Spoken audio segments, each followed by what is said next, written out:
ನಮಸ್ಕಾರ. ಸಂಯುಕ್ತ Karnataka news at 7ಗೆ ಸ್ವಾಗತ. ನಾನು ಪ್ರಕಾಶ್ ಚಳಗೇರಿ. ರಸ್ತೆಯಲ್ಲಿ ಮಲಗಿದ್ದ ಹಸುಗಳ ಕೆಚ್ಚಲು ಕೊಯ್ದು ಕಿಡಿಗೇಡಿಗಳು ವಿಕೃತಿ ಮೆರೆದ ಅಮಾನವೀಯ ಘಟನೆ ಬೆಂಗಳೂರಿನ ಚಾಮರಾಜಪೇಟೆಯ ವಿನಾಯಕನಗರದಲ್ಲಿ ನಡೆದಿದೆ. ಶನಿವಾರ ತಡರಾತ್ರಿ ಈ ಅಮಾನವೀಯ ಘಟನೆ ನಡೆದಿದೆ ಎನ್ನಲಾಗಿದೆ. 3 ಹಸುಗಳ ಕೆಚ್ಚಲು ಕೊಯ್ದು ಕಿರಾತಕರು ಪರಾರಿಯಾಗಿದ್ದು, ಹಸುಗಳು ರಾತ್ರಿಯಿಡೀ ರಕ್ತದ ಮಡುವಿನಲ್ಲಿ ನರಳಾಡಿವೆ. ಇಂದು ಬೆಳಗ್ಗೆ ಘಟನೆ ಬೆಳಕಿಗೆ ಬಂದಿದೆ. ಸದ್ಯ ಹಸುಗಳನ್ನು ಚಾಮರಾಜಪೇಟೆ ಪಶು ಆಸ್ಪತ್ರೆಗೆ ದಾಖಲಿಸಿ ಚಿಕಿತ್ಸೆ ಕೊಡಿಸಲಾಗಿದೆ. ಹಸುಗಳ ಕೆಚ್ಚಲು ಕೊಯ್ದ ನೀಚರ ಬಂಧಿಸದಿದ್ದರೆ ಸಚಿವ ಜಮೀರ್ ಅಹಮದ್ ಖಾನ್ ವಿರುದ್ಧ ಹೋರಾಟ ನಡೆಸಲಾಗುವುದು ಎಂದು ಶ್ರೀರಾಮ ಸೇನೆ ಮುಖ್ಯಸ್ಥ ಪ್ರಮೋದ್ ಮುತಾಲಿಕ್ ಎಚ್ಚರಿಕೆ ನೀಡಿದ್ದಾರೆ. ಧಾರವಾಡದಲ್ಲಿ ಮಾತನಾಡಿರುವ ಅವರು, ಜಮೀರ್ ಅಹಮದ್ ಅವರೇ, ಇದು ನಿಮ್ಮ ಕ್ಷೇತ್ರದಲ್ಲಿ ಆಗಿದೆ. ಇದನ್ನು ತಾವು ಗಂಭೀರವಾಗಿ ತೆಗೆದುಕೊಳ್ಳಬೇಕು. ಹಸು ಹಿಂದೂಗಳಿಗೆ ಅತ್ಯಂತ ಪೂಜ್ಯ ಪ್ರಾಣಿ. ಅದು ಬರೀ ಪ್ರಾಣಿ ಅಲ್ಲ, ಅದು ನಮಗೆ ಅನ್ನ ನೀಡುತ್ತದೆ, ಗೊಬ್ಬರ ಕೊಡುತ್ತದೆ, ಔಷಧಿ ಕೊಡುತ್ತದೆ ಹಾಗೂ ರೈತರ ಬೆನ್ನೆಲುಬು. ಅದರ ಕೆಚ್ಚಲು ಕೊಯ್ದ ನೀಚರನ್ನ ಒದ್ದು ಒಳಗಡೆ ಹಾಕದಿದ್ರೆ ಶ್ರೀರಾಮ ಸೇನೆಯಿಂದ ಜಮೀರ್ ಅಹಮದ್ ವಿರುದ್ಧ ರಾಜ್ಯದಲ್ಲಿ ಹೋರಾಟ ಮಾಡುತ್ತೇವೆ ಎಂದು ಎಚ್ಚರಿಕೆ ನೀಡಿದ್ದಾರೆ. ಇವತ್ತು ಬೆಳಗ್ಗೆ ಬೆಂಗಳೂರಿನ ಚಾಮರಾಜಪೇಟೆಯ ಒಬ್ಬ ಮಾಲೀಕತ್ವದಲ್ಲಿರುವಂತಹ 4 ಹಸುಗಳ ಕೆಚ್ಚಲವನ್ನ ಮೊಲೆಯನ್ನ ಕೊಯ್ದಿದ್ದಾರೆ. ಅತ್ಯಂತ ನೀಚ ನಿರ್ಲಜ್ಜ ರಾಕ್ಷಸರು. ಇಸ್ಲಾಮಿಕ ಇವತ್ತು ಶಕ್ತಿಯ ಪ್ರದರ್ಶನ ಆಗ್ತಾ ಇದೆ, ದೌರ್ಜನ್ಯ ಆಗ್ತಾ ಇದೆ. ರಾಕ್ಷಸಿ ಮಾನಸಿಕತೆ ಹೇಗಿದೆ ಅಂತ ಅನ್ನೋದಕ್ಕೆ ಇದೊಂದು ಜ್ವಲಂತ ಉದಾಹರಣೆ. ಇದನ್ನ ಖಂಡಿಸ್ತಾ ಇದ್ದೀವಿ, ವಿರೋಧಿಸ್ತಾ ಇದ್ದೀವಿ. ಅಷ್ಟೇ ಅಲ್ಲ, ಜಮೀರ್ ಅಹಮದ್ ನಿಮ್ಮ ಕ್ಷೇತ್ರದಲ್ಲಿ ಆಗಿದೆ. ನೀವು ಇದನ್ನು ಗಂಭೀರವಾಗಿ ತಗೊಳ್ಬೇಕು. ಹಸು ಹಿಂದೂಗಳಿಗೆ ಅತ್ಯಂತ ಪೂಜ್ಯ ಪ್ರಾಣಿಗಳು. ನಾವು ಪೂಜಿಸ್ತೇವೆ. ಬರೇ ಪೂಜಾ ಪ್ರಾಣಿ ಅಂತನ್ನುವಂಥದ್ದು ನಮಸ್ಕಾರ ಮಾಡೋದು ಅಷ್ಟೇ ಅಲ್ಲ, ನಮಗೆ ಅನ್ನ ಹಾಕುತ್ತೆ, ಕೈ ಕೆಲಸ ಕೊಡುತ್ತೆ, ಆರ್ಥಿಕತೆ ಕೊಡುತ್ತೆ, ಔಷಧಿ ಕೊಡುತ್ತೆ, ಗೊಬ್ಬರ ಕೊಡುತ್ತೆ, ರೈತನ ಬೆನ್ನೆಲುಬು. ಅಂಥ ಹಸುವನ್ನ ಕ್ರೌರ್ಯವಾಗಿ ಇವತ್ತು ನೀವು ಮೊಲೆ ಕೊಯ್ದಂತಹ ನೀಚರನ್ನ ಬಂಧನ ಮಾಡಿ ಒದ್ದು ಒಳಗಡೆ ಹಾಕಬೇಕ್ರೆ ಶ್ರೀರಾಮ ಸೇನೆ ಸಂಘಟನೆ ಇಡೀ ರಾಜ್ಯಾದ್ಯಂತ ನಾವು ಪ್ರತಿಭಟನೆ ನಿಮ್ಮ ವಿರುದ್ಧ, ಜಮೀರ್ ವಿರುದ್ಧ ಮಾಡಬೇಕಾಗತ್ತೆ ಅಂತ ಎಚ್ಚರಿಕೆಯನ್ನು ಕೊಡ್ತಾ ಇದ್ದೀನಿ. ಹಸುಗಳ ಕೆಚ್ಚಲು ಕೊಯ್ದ ಜಿಹಾದಿಗಳ ವಿರುದ್ಧ ಸರ್ಕಾರ ಕಠಿಣ ಕ್ರಮ ವಹಿಸದಿದ್ದರೆ ರಾಜ್ಯಾದ್ಯಂತ ಕರಾಳ ಸಂಕ್ರಾಂತಿ ಆಚರಿಸಲಾಗುವುದು ಎಂದು ಪ್ರತಿಪಕ್ಷ ನಾಯಕ ಆರ್ ಅಶೋಕ್ ಎಚ್ಚರಿಕೆ ನೀಡಿದ್ದಾರೆ. ಹಸುಗಳ ಕೆಚ್ಚಲು ಕೊಯ್ದ ಘಟನೆ ನಡೆದ ಚಾಮರಾಜಪೇಟೆಯ ವಿನಾಯಕನಗರಕ್ಕೆ ಭೇಟಿ ನೀಡಿದ ಬಳಿಕ ಮಾತನಾಡಿದ ಅವರು, ಸಂಕ್ರಾಂತಿ ಹಬ್ಬದಲ್ಲೂ ಗೋಪೂಜೆ ಮಾಡಲಾಗುತ್ತದೆ. ಆದರೆ ಕಾಂಗ್ರೆಸ್ ಸಂಕ್ರಾಂತಿ ಹಬ್ಬದ ಸಮಯದಲ್ಲಿ ಹಸುವಿನ ಕೆಚ್ಚಲು ಕೊಯ್ದು ಹಾಕುವ ಕೊಡುಗೆಯನ್ನ ನೀಡಿದೆ. ಇಂತಹ ಜಿಹಾದಿ ಮನಸ್ಥಿತಿಯನ್ನ ನಾನು ಈವರೆಗೆ ನೋಡಿಲ್ಲ ಎಂದು ಕಿಡಿಕಾರಿದರು. 100 ವರ್ಷಗಳಿಂದ ಚಾಮರಾಜಪೇಟೆಯಲ್ಲಿ ಪಶು ಆಸ್ಪತ್ರೆ ಇದೆ. ಈ ಭೂಮಿಯನ್ನ ವಕ್ಫ್ ಮಂಡಳಿಗೆ ಸೇರಿಸಲು ಪ್ರಯತ್ನ ನಡೆದಿತ್ತು. ಆಗ ಸರ್ಕಾರದ ವಿರುದ್ಧ ಪ್ರತಿಭಟಿಸುವುದರ ಜೊತೆಗೆ ಕೋರ್ಟ್ ಮೊರೆ ಹೋಗಲಾಯಿತು. ಪ್ರತಿಭಟನೆ ವೇಳೆ ಇವೇ ಹಸುಗಳನ್ನು ತೋರಿಸಲಾಗಿತ್ತು. ಅದಕ್ಕಾಗಿಯೇ ಮಚ್ಚು, ಡ್ರ್ಯಾಗರ್ ಬಳಸಿ ಹಸುಗಳ ಕೆಚ್ಚಲು ಕೊಯ್ದು ಕಾಲು ಕತ್ತರಿಸಲಾಗಿದೆ ಎಂದು ಪ್ರತಿಪಕ್ಷ ನಾಯಕ ಆರ್ ಅಶೋಕ್ ಆಕ್ರೋಶ ವ್ಯಕ್ತಪಡಿಸಿದರು. ಗೋಪೂಜೆ ಅನ್ನೋದು ನಮಗೆ ಬಹಳ ಪವಿತ್ರ. ಸಂಕ್ರಾಂತಿಯಲ್ಲಿ ನಾವೆಲ್ಲರೂ ಕೂಡ, ನಾವು ಸಣ್ಣ ಹುಡುಗರಿದ್ದಾಗ ಹಸುವಿಗೆಲ್ಲ ಸಿಂಗಾರ ಮಾಡಿ ನಾವು ಕಿಚ್ಚಾಯಿಸುವಂಥದ್ದು ಇದೆಲ್ಲ ಮಾಡ್ತಾ ಇದ್ರಿ. ಈ ಸರ್ಕಾರ ಬಂದ್ಮೇಲೆ, ಕಾಂಗ್ರೆಸ್ ಸರ್ಕಾರ ಬಂದ್ಮೇಲೆ ಮೊನ್ನೆ ನ್ಯೂ ಇಯರ್ ಗಿಫ್ಟ್ ಆಗಿ ಬೆಲೆ ಏರಿಕೆ ಮಾಡಿದ್ರು, ಬಸ್ ದರ. ಈಗ ಸಂಕ್ರಾಂತಿ ಹಬ್ಬದ ಗಿಫ್ಟ್ ಆಗಿ ಹಸುವಿನ ಕೆಚ್ಚಲನ್ನೇ ಕೊಯ್ದಂತ ಒಂದು ಜಿಹಾದಿ ಮನಸ್ಸುಗಳು. ಈ ಜಿಹಾದಿ ಮನಸ್ಸುಗಳು ನಾವು ನೋಡ್ತಾ ಇದ್ದೀವಿ. ಯಾರೂ ಕೂಡ ನಾನೆಂದು ಕೇಳಿರಲೇ ಇಲ್ಲ. ಇದು ಫಸ್ಟ್ ನನ್ನ ಲೈಫಲ್ಲೇ ನಾನು ಫಸ್ಟ್ ಟೈಮ್ ಈ ತರದ ಒಂದು ಘಟನೆ ನೋಡ್ತಾ ಇರೋಂಥದ್ದು.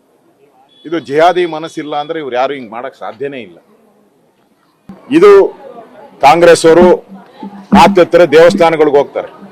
ಏನ್ ದೇವಸ್ಥಾನಗಳಿಗೆ ಹೋಗಿದ್ದೆ ಹೋಮ ಮಾಡಿದ್ದು ಅದೆಲ್ಲ ನಾಟಕ. ನಂಬೇಡಿ ಇವ್ರನ್ನೆಲ್ಲ ನಾಟಕ. ಓಟ್ಗೋಸ್ಕರ ಇವರೆಲ್ಲ ಈ ನಾಟಕಗಳನ್ನ ಆಡ್ತಾರೆ. ಇವರು ಓಟ್ಗೋಸ್ಕರ ನೋಡಿ ಇವತ್ತಾಗ್ತಾ ಇದೆಯಲ್ಲ ಘಟನೆ. ಇದ್ರ ಬಗ್ಗೆ ಒಬ್ಬ ಕಾಂಗ್ರೆಸ್ ಅವ್ನು ರಿಯಾಕ್ಟ್ ಮಾಡಿದಾರ? ಯಾರು ಮಾಡಿಲ್ಲ.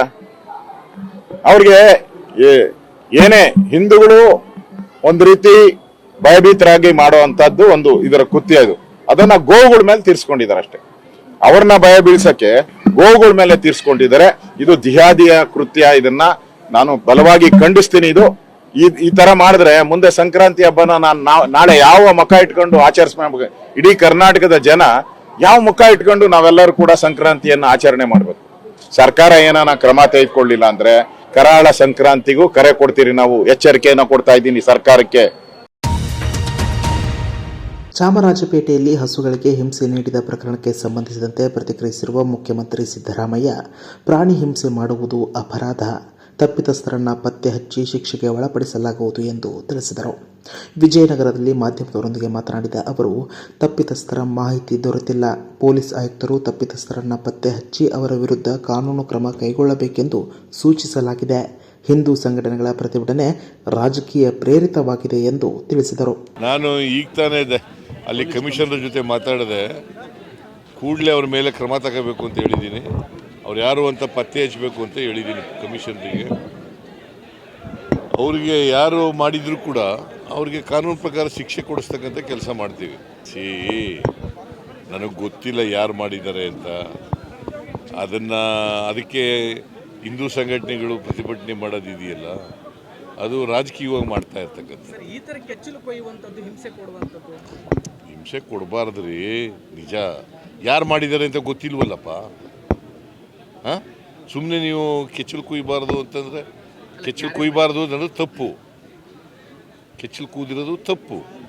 ಯಾರೇ ಮಾಡಿದ್ರು ಕೂಡ ಅದು ಅಪರಾಧ. ಗೊತ್ತಾಯ್ತಾ? ಅಪರಾಧ ಮಾಡಿದವರು ಯಾರು ಅಂತ ಪತ್ತೆ ಹಚ್ಚಿ ಅವ್ರಿಗೆ ಶಿಕ್ಷೆ ಕೊಡಿಸ್ತಕ್ಕಂಥ ಕೆಲಸವನ್ನು ಮಾಡ್ತೇವೆ. ಅಂತರ್ಜಾತಿ ವಿವಾಹಗಳಿಂದ ಸಮಾಜದಲ್ಲಿ ಜಾತಿ ವ್ಯವಸ್ಥೆ ಅಳಿದು ಸಮಾಜ ನಿರ್ಮಾಣವಾಗಲಿದೆ ಎಂದು ಮುಖ್ಯಮಂತ್ರಿ ಸಿದ್ದರಾಮಯ್ಯ ಹೇಳಿದರು.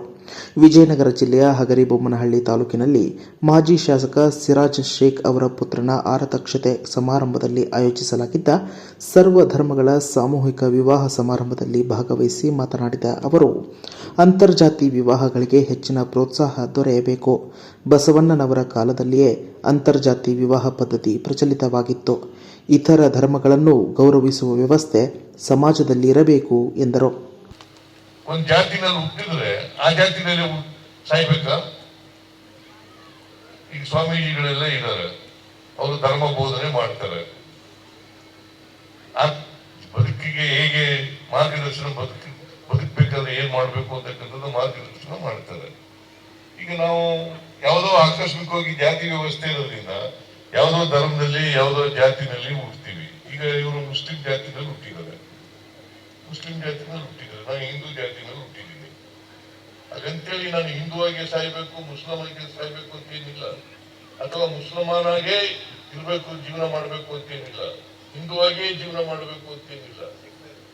ಸೆಕ್ಯುಲರಿಸಮ್, ನಾವು ಅದಕ್ಕೆ ನಮ್ಮ ಕಾನ್ಸ್ಟಿಟ್ಯೂಷನ್ ಅಲ್ಲಿ ಬಹಳ ಸ್ಪಷ್ಟವಾಗಿ ಬಾಬಾ ಸಾಹೇಬ್ ಅಂಬೇಡ್ಕರ್ ಅವರು ಹೇಳಿರ್ತಕ್ಕಂಥದ್ದು, ಸೆಕ್ಯುಲರ್ ಆಗಿರ್ಬೇಕು, ಈ ರಾಷ್ಟ್ರ ಸೆಕ್ಯುಲರ್ ಸ್ಟೇಟ್ ಆಗಬೇಕು ಅಂತ ಹೇಳಿದ್ದಾರೆ.